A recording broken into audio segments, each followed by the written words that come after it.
Nah, gimana caranya kita menjaga semangat hablum minallah, hubungan dengan Allah itu kayak kita ngejaga semangat hablum minannas. Kayak kita ngetelepon seseorang, kenapa selalu dialihkan ke nomor yang lain? Berarti nomor kita jangan-jangan di-blok misalnya. Kita nge-request untuk nge-follow dia kok nggak di-approve gitu ya, kok nggak diterima-terima. Kita minta di-fallback kok nggak di-fallback misalnya. Kita sering mempertanyakan hubungan kita dengan manusia, tapi sering nggak kita mempertanyakan hubungan kita dengan Allah? Setiap hari kita mempertanyakan hubungan kita dengan seseorang, apalagi seseorang yang ada rasanya di hati kita. Itu setiap hari kita pertanyain. Lasin udah lewat sekali, tapi yang saya belum dibaca. Lewat yang kedua kali, yang ketiga kali. Kenapa 3 kali lewat lasin, tapi kok WA saya nggak dibaca aja dilewatin gitu? Memangnya dia yang WA banyak banget mempertanyakan. Kalau pas barengan, dia kelihatan kayak agak sedikit kurang bersemangat gitu, kita mempertanyakan, kok kamu nggak bahagia bareng dengan aku, gitu kan? Kita mempertanyakan terus hubungan kita sama seseorang. Apakah kita punya kepekaan yang sama untuk mempertanyakan hubungan kita dengan Allah Subhanahu Wa Taala? Dan kalau kita tidak baik hubungannya dengan Allah, nggak mungkin bisa baik dengan siapapun. Kalau nggak baik hubungannya dengan Allah, nggak mungkin kita bisa enjoy ngejalanin hidup kita. Nggak mungkin. Sama kayak kita kalau nggak baik hubungannya dengan orang yang kita sayangin, yang berpengaruh dalam hidup kita, itu pasti hari itu nggak nyaman. Pagi hari misalnya ada sedikit keributan kecil sama pasangan, itu sepanjang hari bete aja tuh. Tapi kalau pagi hari itu dibuka dengan mungkin kata-kata yang mesra, kata-kata yang baik sebelum pergi kerja, misalnya ada kecupan yang halal misalnya kan ya, itu pasti sepanjang hari bahagia. Kalau nggak percaya coba deh. Akad dulu maksudnya, akad udah gitu coba. Kamu ngapain akad? Cuma pengen ngerasain yang Ustadz Hanan ngomongin. Cuma iseng doang gitu. Ini bahaya. Nah, itu pasti berpengaruh buat hari-hari kita, apalagi hubungan dengan Allah Subhanahu Wa Taala. Jadi kalau kita ngerasa kenapa ya saya sepanjang hari bete aja, kenapa ya setiap urusan saya bermasalah, kenapa ya saya kok nggak tenang, kenapa? Halu'a idza massahu syarru jazua wa idza massahul khairu manu'a. Ombang-ambing aja perasaannya tuh nggak stabil, labil banget. Berarti ada masalah antara kita dengan Allah. Sehingga kata Allah, caranya perbaiki illal musallin. Perbaiki hubungan kita dengan Allah lewat sholat. Sholat kita udah benar belum nih? Udah sholat kok, tapi benar nggak sholatnya? Jangan-jangan sholat kita sekedar basa-basi doang. Datang, wudunya juga nggak sempurna, berdirinya nggak sempurna, asal udah beres, pergi. Berarti sholat kita basa-basi. Itu mungkin salah satu penyebabnya. Illal musallin. Terus juga, mungkin penyebab lain saya kurang zikir sama Allah. Nggak yadhkurunallaha qiyaman wa qu'udan wa ala junubihim. Nah, hari ini kita pengen sharing gimana cara kita menjaga stamina iman, menjaga semangat excitednya dekat dengan Allah Subhanahu Wa Taala, supaya hari-hari kita itu selalu bergairah, terutama bergairah untuk berbuat baik. Dan yang kedua, tough dalam ngejalanin ujian-ujian hidup, lebih kuat gitu. Bahkan kalau perlu, mudah-mudahan bisa survive dari setiap masalah. Teman-teman yang dirahmati Allah SWT, ternyata salah satu cara untuk, kalau bahasa agama itu namanya tajdid iman, memperbaharui iman. Ternyata salah satu cara memperbaharui iman, cara untuk kita nge-refresh, ngecas kembali iman kita itu banyak dengar cerita. Banyak dengar cerita orang-orang yang sukses dalam urusan keimanan. Dan itu berlaku bukan cuma dalam urusan agama, dalam kehidupan sehari-hari juga kayak gitu. Kayak misalnya orang yang senang bisnis, dia kalau dengar cerita-cerita orang-orang yang sukses dalam bisnis kan jadi kayak booster banget ya buat dia termotivasi sukses secara bisnis. Ikut kayak pelatihan motivasi atau ikut seminar yang motivatornya, trainernya cerita tentang siapa gitu yang sukses dalam setahun meraup sekian miliar, yang dalam usia 17 tahun sudah punya omset sekian ratus juta. Itu kan bikin kita semangat untuk berusaha, semangat untuk berbisnis, karena dengar banyak cerita orang sukses. Gitu juga berlaku dalam masalah main. Misalnya kita senang main apa gitu, main BMX atau skateboard atau apalah permainan-permainan anak-anak muda. Dengerin cerita-cerita orang yang berhasil ngelakuin satu trik atau apa, itu kan bikin kita jadi penasaran, pengen nyoba. Kayak kalau di surfing itu di laut, dengerin, oh ada yang nyoba spot baru.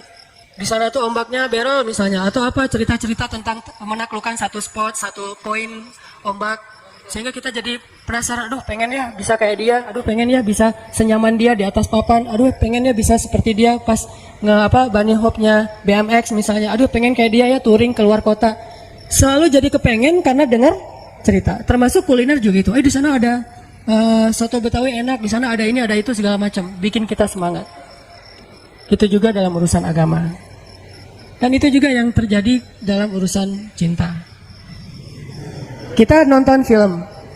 Nonton film tuh tentang film Korea lah ya. Putus gitu ya, diputusin. Kan kita penasaran gimana sih rasanya diputusin, kan gitu ya.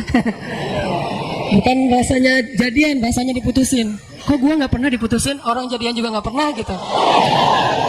Itu ada cerita diputusin, galau gitu, terus naik ke atas jembatan pengen loncat. Pas loncat ternyata luka-luka doang, lecet-lecet, nggak meninggal gitu kan. Jadi kayak kepancing supaya ngerasain apa yang kita sering nonton, dengar, curhat sama teman-teman. Makin sering kita nonton film-film yang ada drama cintanya, itu makin mancing kita untuk ngerasain, untuk pengen nyoba drama yang sama dalam kehidupan kita sendiri.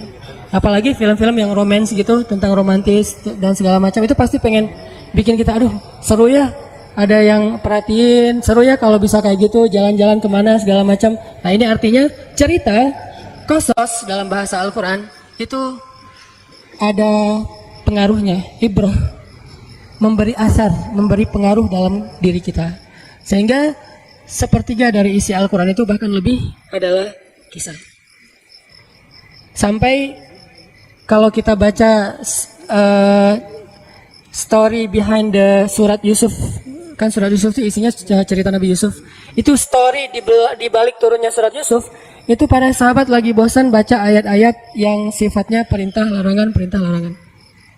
Emang sahabat bosan baca Quran? Ya, dan itu manusiawi. Kita kadang-kadang baca Al-Quran bosan. Kenapa? Karena nggak ngerti.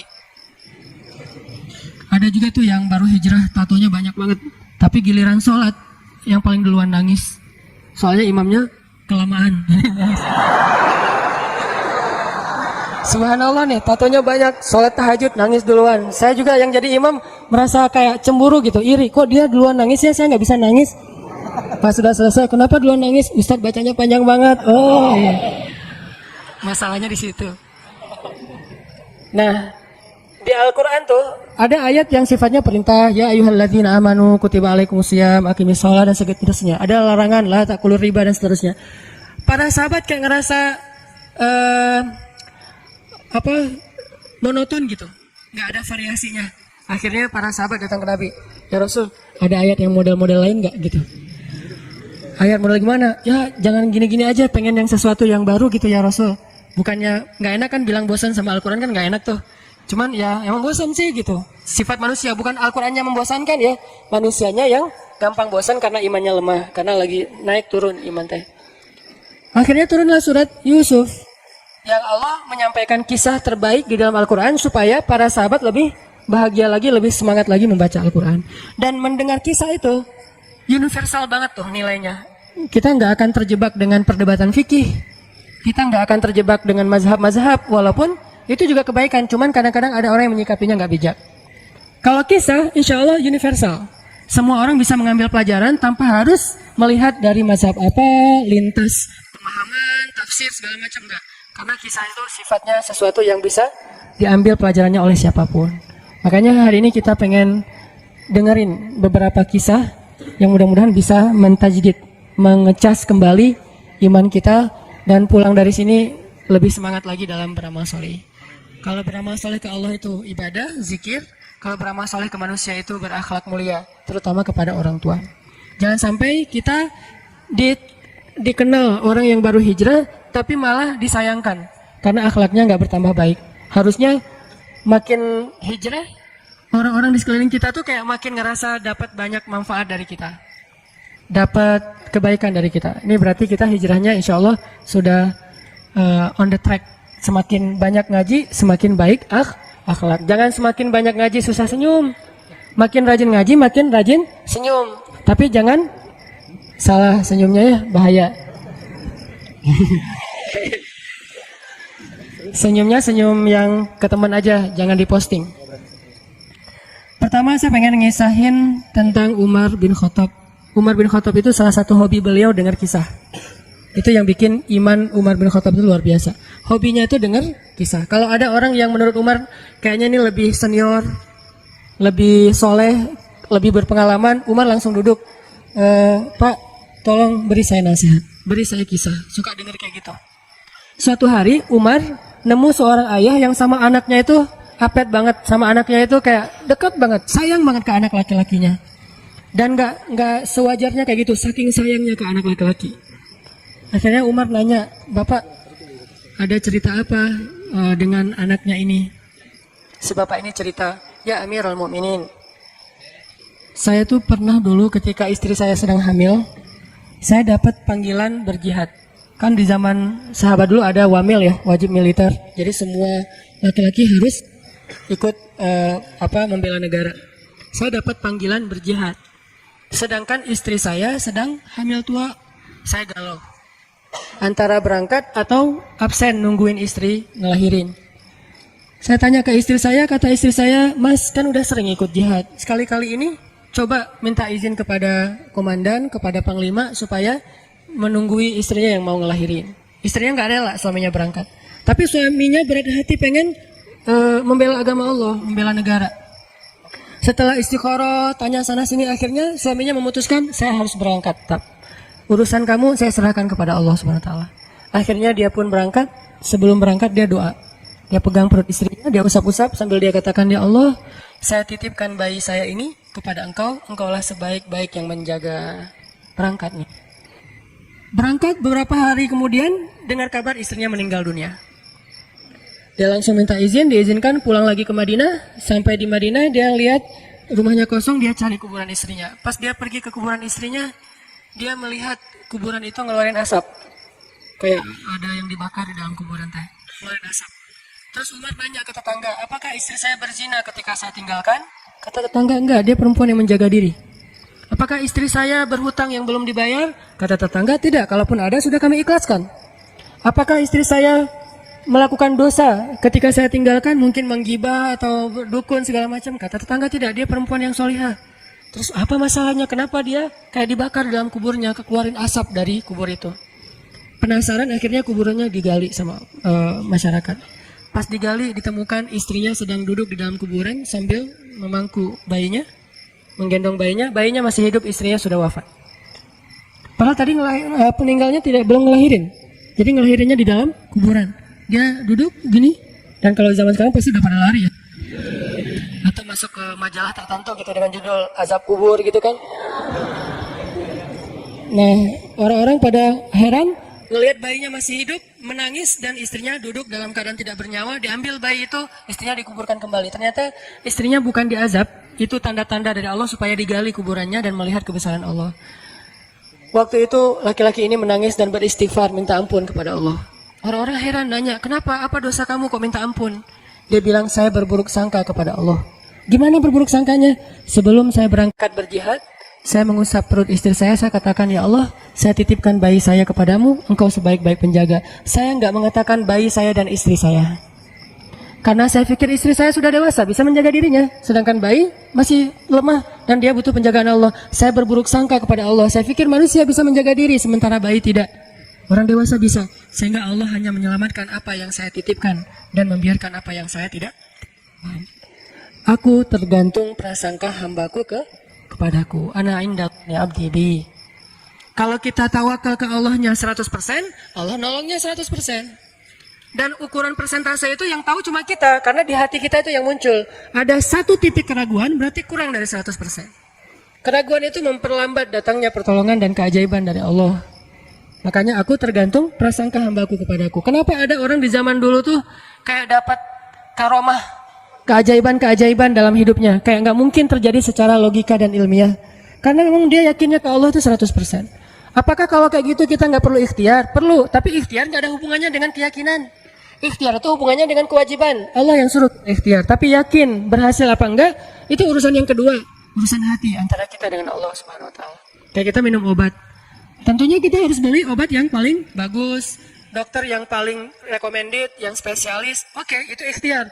Tapi kalau sampai hati kita terlibat dengan ikhtiar itu, meyakini bahwa kalau ini pasti sembuh, kalau ini kayaknya nggak ada harapan, soalnya dokter juga nggak ahli, berarti hati kita sudah terpaut dengan makhluk dan berarti sudah berkurang yakinnya kepada Allah. Saat itu kita tidak akan melihat keajaiban. Yang terjadi dalam hidup kita saat itu apa? Hal-hal yang ilmiah. Kenapa kita hanya ngalamin hal-hal yang ilmiah? Karena kita yakinnya kepada hal yang ilmiah. Kenapa ada orang yang ngalamin hal-hal yang sifatnya miracle? Karena dia yakinnya kepada mukjizat, yakinnya kepada aun atau pertolongan dari Allah Subhanahu wa taala. Jadi bukan kita tidak berikhtiar, ini bab a'malul qulub, amal hati. Apakah hati kita yakin gak sama Allah Subhanahu wa taala? Dan Umar mendengar cerita itu semakin yakin sama Allah. Makanya nanti muncul kasus di zaman Umar tuh luar biasa. Ini presiden kalau imannya 100% ke Allah, ada masalah di negaranya tuh, dia tinggal bilang, ya Allah, beres tuh masalah. Jadi di Mesir waktu itu ada musim paceklik, sampai sungai Nil tuh hampir habis tuh. Sehingga air sungai Nil nggak mengalir lagi ke ladang-ladang jagung, gandumnya orang-orang Mesir.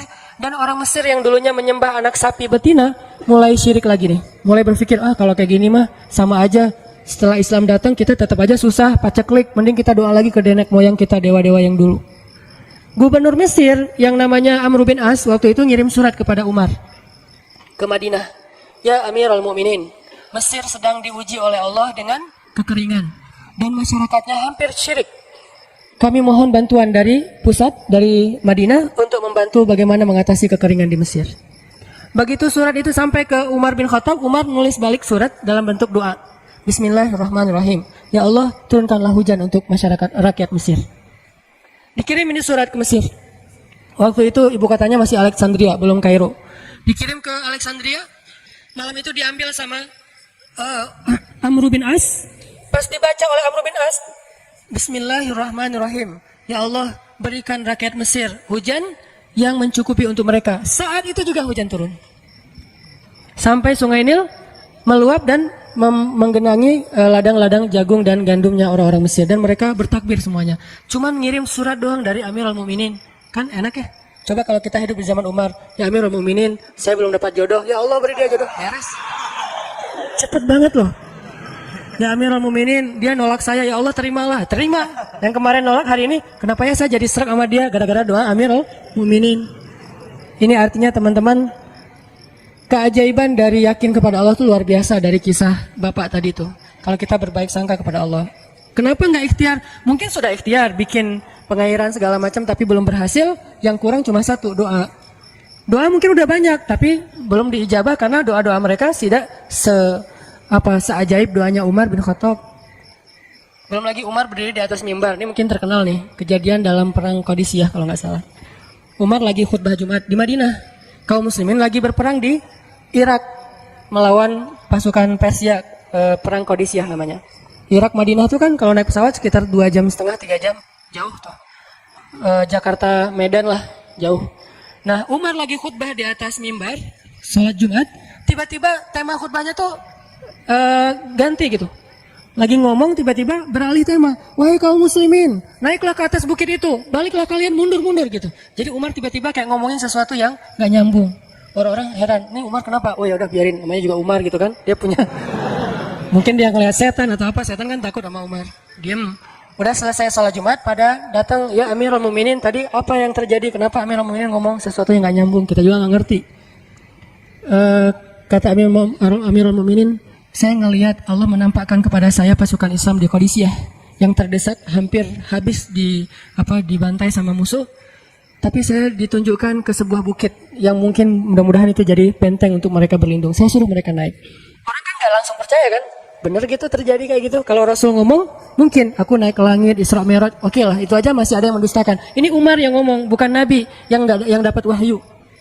Orang gak langsung percaya. Selang beberapa minggu kemudian, pasukan Qadisiyah pulang. Jadi utusan mereka pulang bawa berita tentang kemenangan perang dalam perang Qadisiyah. Dia cerita, suatu hari di hari Jumat, kami sedang berperang. Kami terdesak, hampir habis dibantai sama musuh. Udah nggak ada jalan untuk berlindung. Tiba-tiba kami mendengar suara Umar. Amirul Mukminin berteriak, wahai kaum muslimin, naiklah ke atas bukit ini supaya kalian terlindungi. Akhirnya kami mundur naik ke atas bukit dan selamat waktu itu.